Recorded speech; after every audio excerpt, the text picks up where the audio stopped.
വേണ്ടി വന്നാൽ പ്രിൻസിപ്പലിന്റെ അനുവാദത്തോടുകൂടി തന്നെയാണ് ലാത്തിച്ചാർജ് നടന്നതെന്ന് വരുത്തണം. ഏയ് പേടിക്കൊന്നും വേണ്ട. ആ ഞങ്ങളൊക്കെ പിന്നെന്തിനാ ജനപ്രതിനിധികളായിട്ടിരിക്കുന്നത്? ശരി, ഓക്കെ.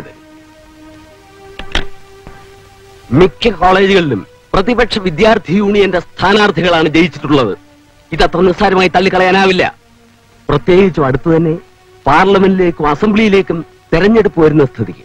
ആ തിരഞ്ഞെടുപ്പിന്റെ പ്രതിഫലനമാണ് കോളേജ് യൂണിയൻ തിരഞ്ഞെടുപ്പിൽ കണ്ടതെന്നാണ് പ്രതിപക്ഷം കൊട്ടിഘോഷിക്കുന്നത്.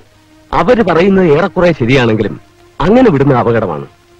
അതുകൊണ്ട് പ്രതിപക്ഷ വിദ്യാർത്ഥി യൂണിയൻ ഭരിക്കുന്ന കോളേജുകളിൽ അഴിഞ്ഞാട്ടമാണ് നടക്കുന്നതെന്ന് വരുത്തണം. അവർ നാട് ഭരിക്കാൻ ഇറങ്ങിയാലും ഇതാണ് സംഭവിക്കുകയെന്ന് പത്രങ്ങളിൽ കൂടി ജനങ്ങളെ ബോധ്യപ്പെടുത്തണം.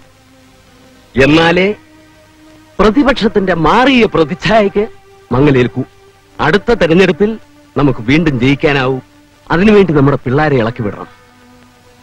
ആവശ്യമുള്ള സഹായങ്ങളെല്ലാം പാർട്ടിയുടെ ജില്ലാ കമ്മിറ്റികൾ ചെയ്തു തരും.